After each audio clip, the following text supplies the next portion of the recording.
Nem hoje à noite, nem nunca mais, declarou minha esposa do nada.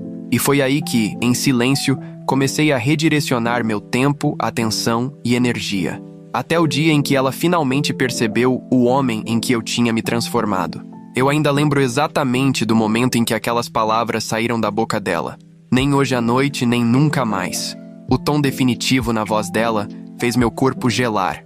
Estávamos casados há 6 anos e, apesar das coisas não estarem perfeitas ultimamente, eu jamais esperava uma declaração tão categórica sobre a nossa vida íntima. Aquela noite tinha começado como qualquer outra. Cheguei do trabalho, jantamos conversando sobre banalidades e depois fomos para a sala. Ela ficou rolando o feed do celular enquanto eu assistia TV. Me inclinei para beijar o pescoço dela, algo que antes fazia ela sorrir, e ela se afastou bruscamente. Não faz isso, disse sem nem tirar os olhos da tela. Você nunca tá com vontade... Já tem semanas, respondi tentando não deixar a frustração escapar pela minha voz. Tá tudo bem com você? Foi aí que ela largou o celular, olhou bem nos meus olhos e soltou aquelas palavras esmagadoras. Nem hoje à noite, nem nunca mais. Cansei dessa parte do nosso relacionamento. 1000 pensamentos passaram pela minha cabeça, mas eu fiquei ali, mudo. Como é que se responde ao fim repentino da intimidade num casamento? Sem explicação, sem abertura para conversa. Só uma decisão unilateral que afetava os dois. Como assim? Consegui perguntar, torcendo para ter entendido errado. Já faz um tempo que venho pensando nisso. Ela continuou, com uma calma que me deu arrepios. Eu gosto da nossa vida juntos. A casa, os amigos, a estabilidade, mas não tenho mais interesse em ter intimidade física. Você pode aceitar isso ou não. A escolha é sua. Enquanto ela falava, minha mente foi bombardeada de lembranças. Os dias apaixonados do início, o esfriamento gradual no último ano, as desculpas cada vez mais frequentes, o jeito como ela se encolhia quando eu tentava tocá-la. Todos os sinais estavam ali, mas eu preferi ignorar, inventar desculpas e esperar que tudo melhorasse naturalmente. Tem outra pessoa? Perguntei, já me arrependendo do clichê no instante seguinte. Ela até deu uma risadinha. Não tem. E pra ser sincera, não tenho mais interesse por ninguém desse jeito. Isso não é sobre você especificamente. Eu só... já passei dessa fase da vida. Aquilo doeu mais do que se tivesse alguém. Se houvesse um outro, pelo menos eu poderia pintá-la como a vilã da nossa história. Mas desse jeito, como é que se luta contra alguém que simplesmente não te deseja mais? Os dias que vieram depois foram um limbo estranho. Continuamos morando juntos, comendo juntos, até vendo TV lado a lado. Tudo isso enquanto um muro invisível crescia entre a gente. Ela agia como se tivesse apenas mudado de marca de cereal, e não virado nosso casamento de cabeça para baixo. Tentei falar sobre terapia de casal. A gente não precisa disso, respondeu com um tom seco. Não tem nada de errado comigo, e eu não vou ser pressionada a ter relações que eu não quero. Claro que ela tinha razão em não aceitar pressão, mas a recusa total em sequer conversar sobre a mudança me fazia sentir como se eu estivesse dividindo a casa com uma estranha vestindo o rosto da minha esposa. À noite, deitado no meu canto da cama, agora puramente funcional, eu ficava olhando para o teto, tentando entender como deixei nossa conexão desaparecer assim.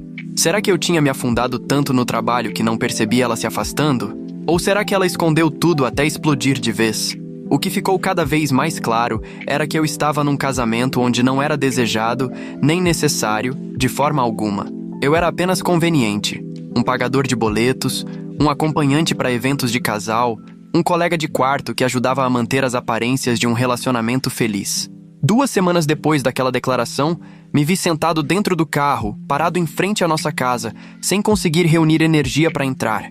Lá dentro, me esperava mais uma noite de convivência educada com alguém que tinha mudado completamente as regras do nosso relacionamento. Sozinha, sem sequer me consultar.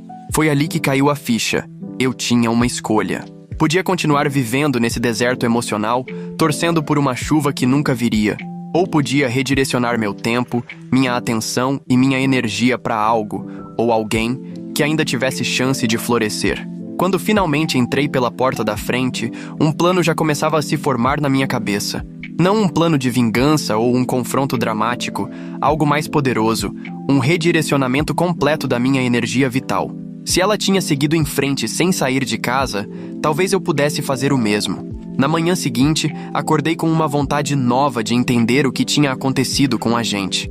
Vai que ainda dava para salvar alguma coisa. 6 anos de história juntos não evaporam do nada. A gente pode conversar? Perguntei, enquanto ela preparava o café da manhã, espalhando o abacate na torrada com todo o cuidado do mundo, como se fosse um dia qualquer. Estamos conversando, respondeu, sem levantar os olhos. Quero dizer, conversar de verdade. Sobre nós. Sobre o que você disse. Tentei manter a voz firme. Acho que nosso relacionamento merece pelo menos uma conversa honesta. Ela suspirou, colocou a faca sobre o prato com toda a calma do mundo. Não tem mais o que discutir. Já deixei claro o que sinto. Mas você não explicou o porquê. Foi algo que eu fiz? Ou que deixei de fazer? As pessoas não simplesmente acordam e decidem mudar um casamento assim, do nada. Eu não simplesmente acordei com essa decisão, ela disse, e dessa vez o tom dela mudou. A irritação finalmente apareceu sob aquela fachada de calma. Já faz meses que me sinto assim. Talvez se você prestasse mais atenção teria notado. Aquilo doeu, porque tinha um fundo de verdade.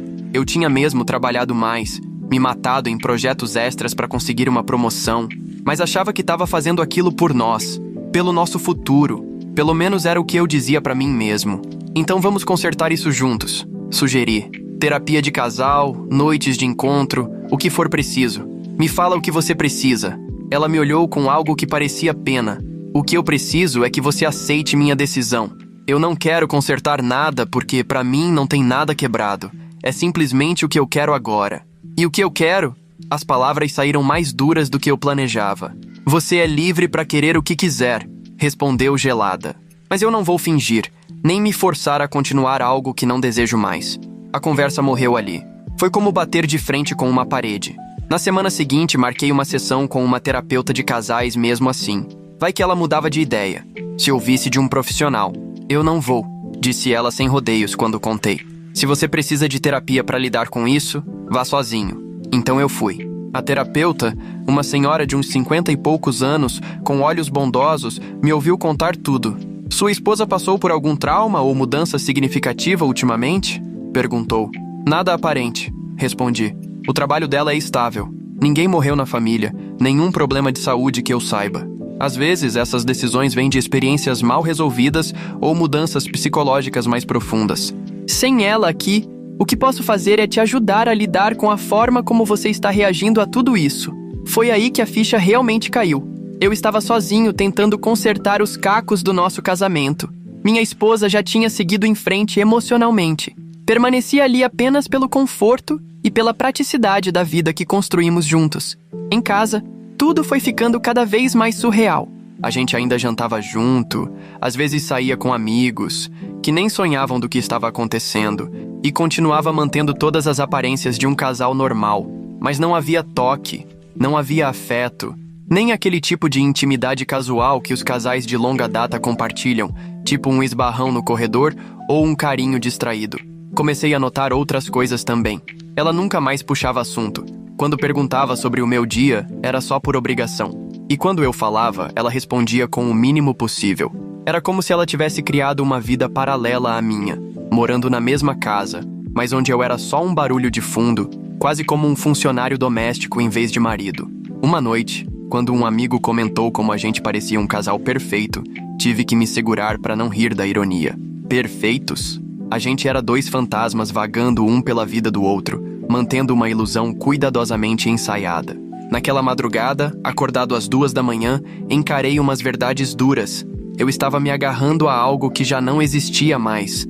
A mulher que dormia profundamente ao meu lado não era mais a mesma que, um dia, me olhou com amor e desejo. Ou talvez fosse sim, mas os sentimentos dela tinham mudado. O mais importante é que eu percebi que estava deixando a decisão unilateral dela definir o meu valor como pessoa. Cada dia em que eu ficava esperando uma mudança que nunca vinha, era um dia a menos de respeito por mim mesmo. 3 meses depois desse novo normal, vi ela se arrumando para sair com as amigas. Passava maquiagem com todo cuidado, algo que já não fazia por mim há séculos. Você tá linda, comentei testando o terreno. Obrigada, respondeu sem nem me olhar. Aquela troca rápida cristalizou tudo. Eu tinha me tornado invisível para ela nos aspectos que realmente importavam. Quando ela saiu, fiquei sentado sozinho na sala, pensando nas minhas opções. Podia continuar nessa meia-vida, me alimentando de migalhas de interação humana. Podia sair e desmontar toda a estrutura confortável que construímos. Ou podia tentar outro caminho.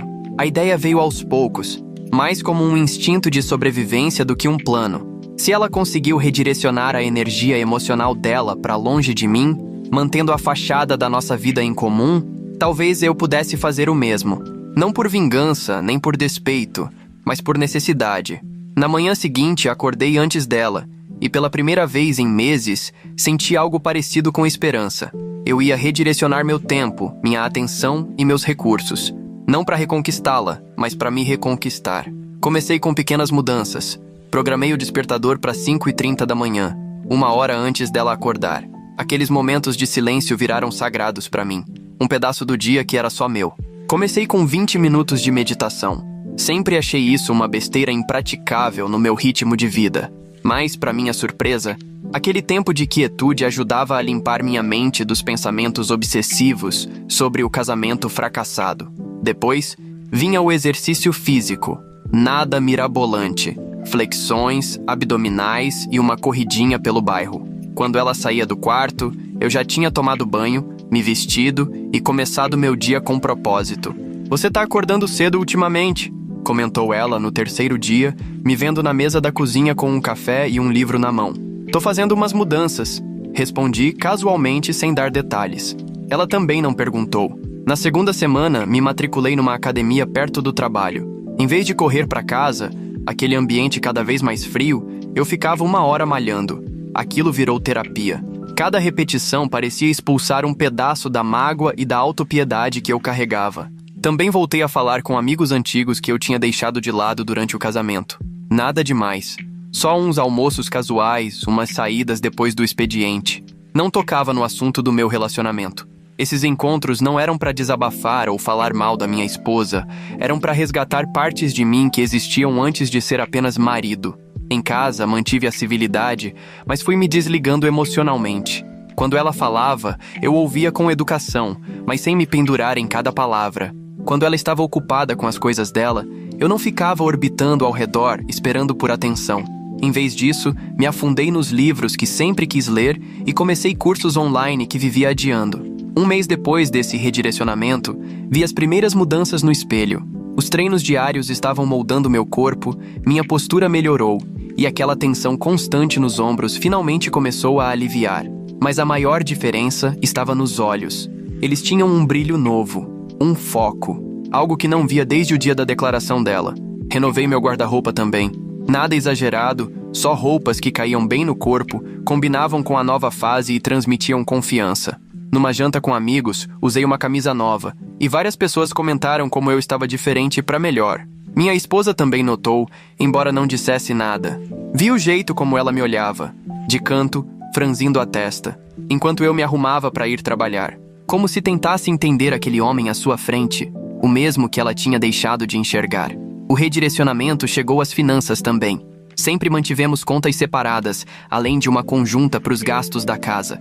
Continuei contribuindo normalmente com a nossa parte comum, mas redirecionei o resto.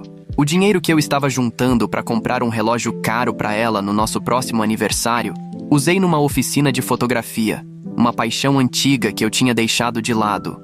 Fotografar me levou de volta para a natureza nos fins de semana, fazendo trilhas para pegar a luz perfeita ao amanhecer. Essas saídas viraram outra forma de meditação. Atrás da câmera, enquadrando cada imagem, eu entrava num estado de fluxo onde o resto do mundo desaparecia.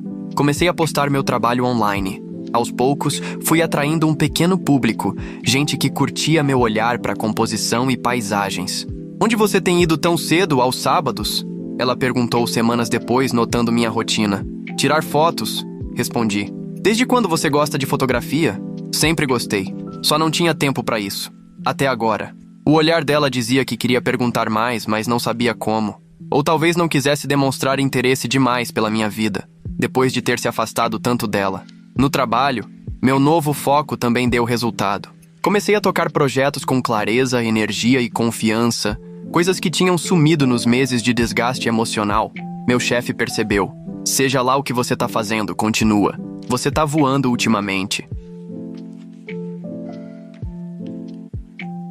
Aquele elogio significou mais do que deveria. Depois de meses me sentindo indesejado em casa, receber reconhecimento profissional preencheu um pouco do vazio. Não tudo, claro, mas o suficiente para me manter em movimento. À medida que o terceiro mês do meu redirecionamento se aproximava, percebi que estava dormindo melhor, com aparência melhor e desempenho melhor em praticamente todas as áreas da minha vida, exceto no casamento, que seguia sendo uma casca de formalidades e vidas paralelas. A ironia não me escapava. Ao retirar o afeto, minha esposa acabou, sem querer, me empurrando a me tornar uma versão mais forte de mim mesmo. Uma noite, enquanto eu me arrumava para um encontro com um grupo de fotografia, ela me lançou uma pergunta inesperada. Você tá saindo com outra pessoa? Parei na porta com a mochila da câmera pendurada no ombro. Não, respondi com sinceridade. Por que tá perguntando? Você mudou, disse ela, num tom difícil de identificar. Quase não fica mais em casa. A hipocrisia daquela preocupação quase me fez rir. Eu só tô redirecionando meu tempo e minha energia para coisas que me fazem bem, respondi, usando a mesma abordagem fria que ela vinha adotando. Não foi exatamente isso que você fez? Ela não respondeu. E eu saí, sem esperar por uma réplica. No caminho, indo encontrar meus novos amigos da fotografia, percebi que algo fundamental tinha mudado. Pela primeira vez desde aquela conversa devastadora, eu não estava desesperado esperando que ela mudasse de ideia. Estava ocupado demais construindo uma vida que não girava mais em torno da aprovação ou do carinho dela. 4 meses após o início do meu redirecionamento, as mudanças já não eram perceptíveis só para mim. Estavam visíveis para todo mundo. Meu chefe me chamou na sala dele numa manhã de quarta-feira com uma notícia que antes teria sido o auge do meu ano. Vamos te promover para gerente sênior, anunciou. Seu desempenho nos últimos meses foi exemplar. Seja lá o que você estiver fazendo na sua vida pessoal, continua, porque profissionalmente tá funcionando. Agradeci de coração. Sabia que meu sucesso recente era resultado direto de ter canalizado toda a minha energia para o trabalho, em vez de desperdiçá-la tentando consertar uma situação sem saída em casa. O aumento de salário que veio com a promoção abriu possibilidades que eu nem tinha considerado antes. Naquela noite, ao contar a novidade no jantar, a reação dela foi estranha. Que ótimo, disse, depois hesitou. Isso vai significar mais horas no trabalho? Provavelmente, respondi, analisando a expressão dela. Isso te incomoda?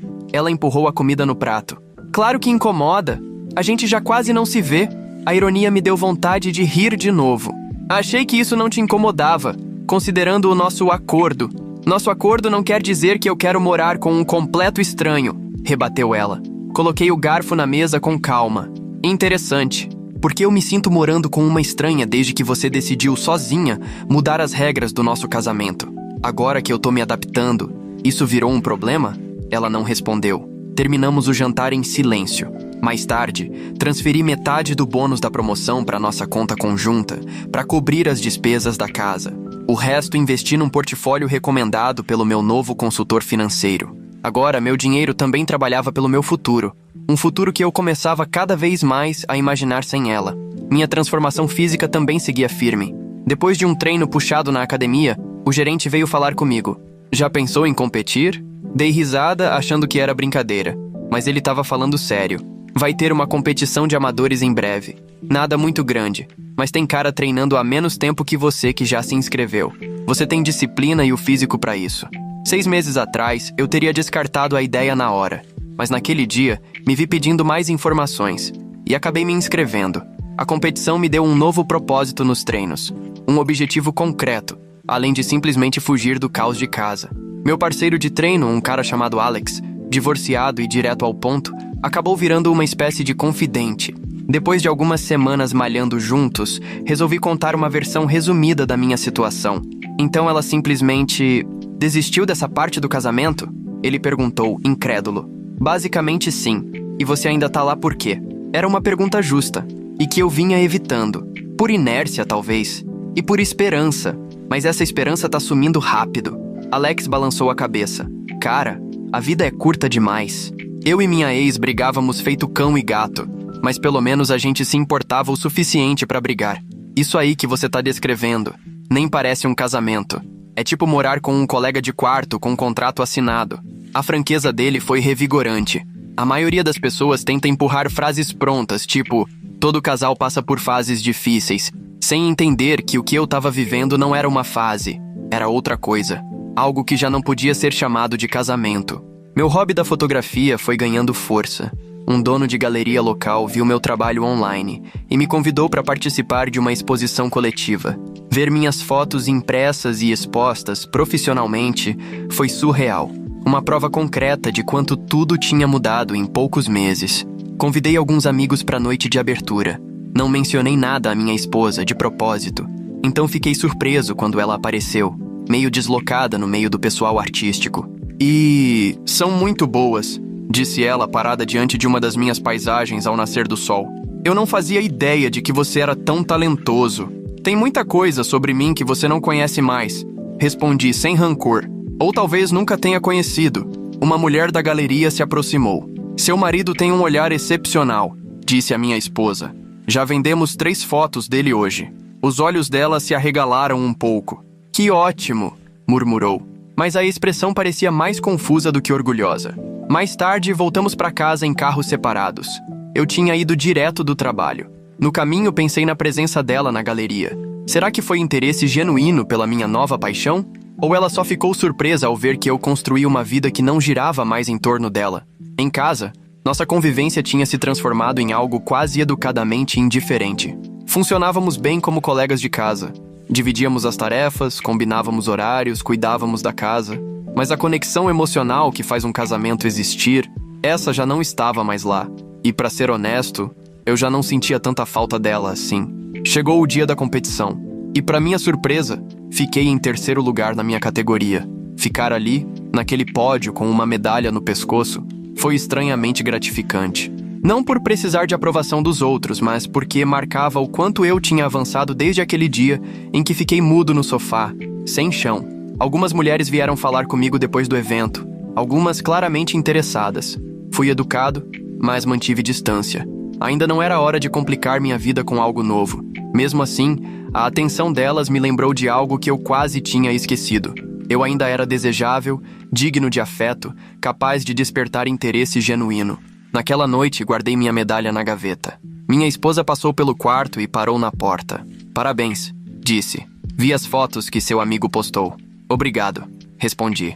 Ela hesitou, depois perguntou: "Você tá feliz com todas essas mudanças?" Pensei bem antes de responder. Tô mais feliz do que quando passava os dias tentando entender por que minha esposa decidiu, do nada, que eu não valia mais nenhum toque. Ela se encolheu um pouco com a franqueza. "Isso não é justo." "Nada disso tem sido justo", retruquei. "Mas a gente faz o que pode com o que tem. Você se afastou de mim. Eu tô me aproximando de uma versão melhor de mim mesmo." Ela saiu sem dizer mais nada. E ali, ficou claro para mim.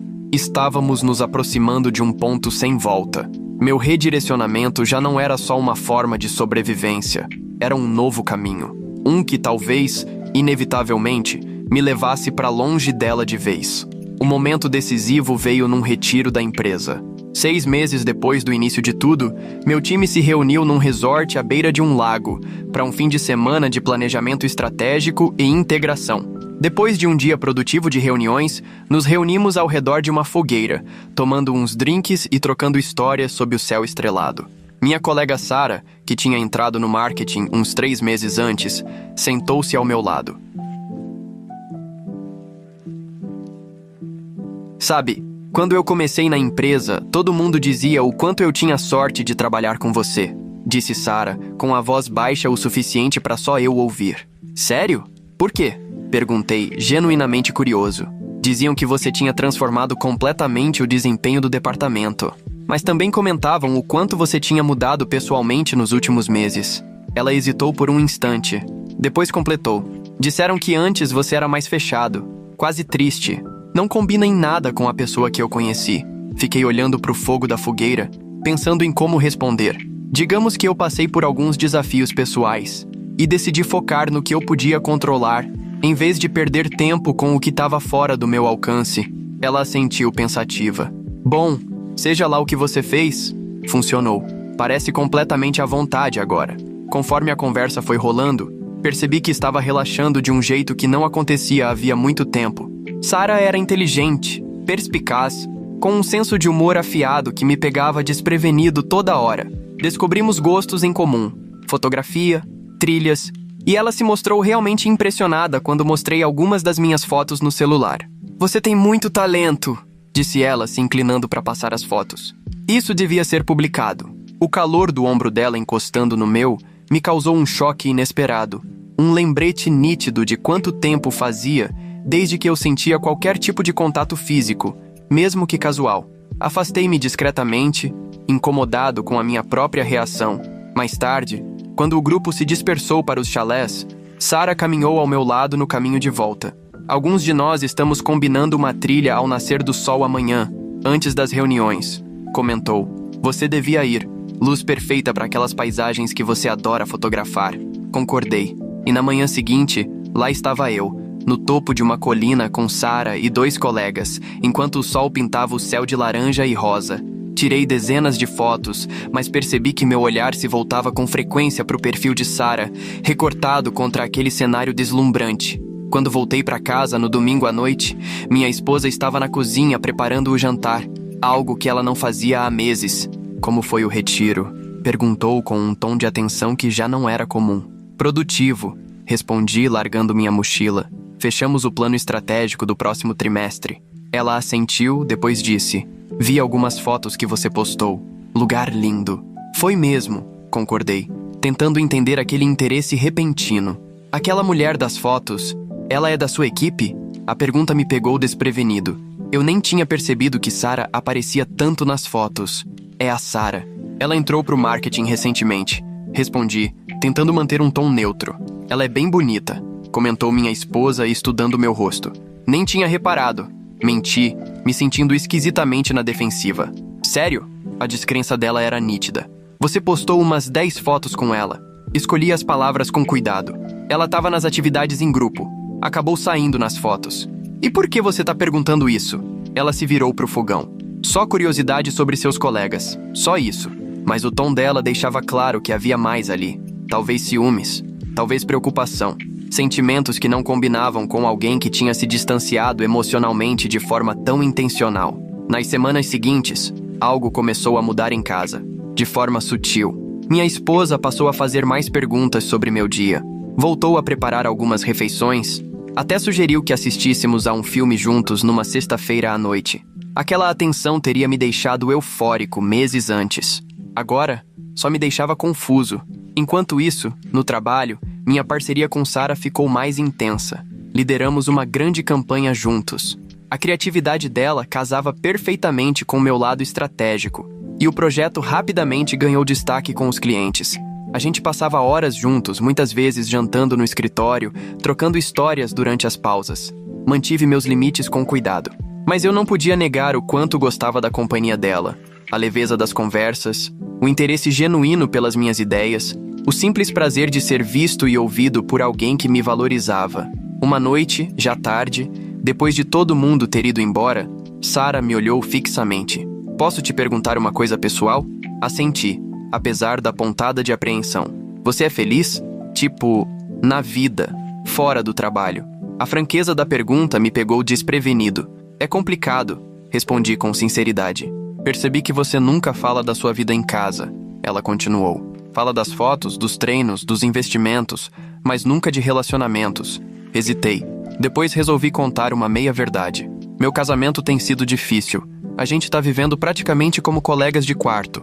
O olhar de Sarah refletia empatia, mas sem pena. E eu valorizava muito isso. "Sinto muito", disse ela simplesmente. "Você merece coisa melhor."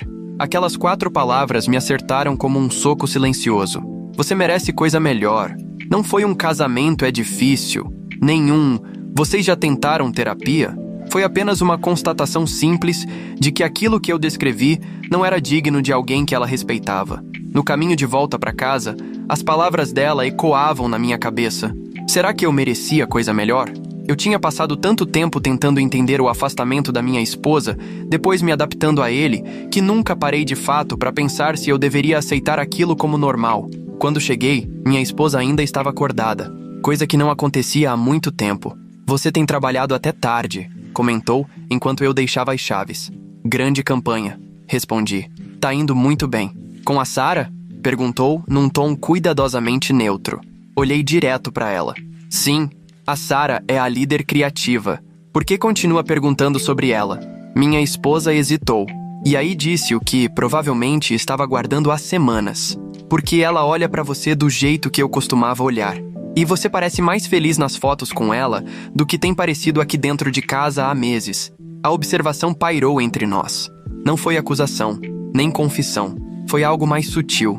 Um reconhecimento de uma realidade que nenhum dos dois tinha nomeado até então. A gente precisa conversar, disse após um silêncio pesado. De verdade. Não essas conversas superficiais que temos há meses. Ela assentiu, devagar. E fomos para a sala. O mesmo lugar onde, meses atrás, ela tinha decretado o fim da nossa intimidade. Parecia uma vida inteira desde então. Sentamos como estranhos, unidos por boletos, mas por mais nada. Quando ela perguntou se eu estava tendo um caso, respondi que não, mas admiti que vinha repensando o que significa um casamento quando não há mais intimidade. Ela me acusou de estar tentando puni-la com minha transformação, com a minha conexão com Sarah. Esclareci que aquilo tudo não era sobre vingança, era sobre sobrevivência, sobre resgatar quem eu era. Depois do afastamento dela, ela confessou que não fazia ideia do quanto sua frieza me machucaria. E eu disse, com firmeza, que não estava disposto a voltar para um casamento pela metade. Decidimos por uma separação provisória, para que cada um pudesse redescobrir a própria identidade. Semanas depois, ela me procurou. Tomamos um café. Ela admitiu que eu estava certo, que tomou decisões sozinha, que invejava a minha evolução, que tinha começado terapia inspirada pela forma como eu mudei. Se íamos ou não nos reconectar no futuro, ainda era um mistério. Mas pela primeira vez, a conversa foi honesta. Ao sair daquele café, senti paz. Não porque tudo tinha se resolvido, mas porque eu tinha me reencontrado. E sabia que dali em diante, seguiria em frente com autenticidade, com a cabeça erguida e com amor próprio recuperado.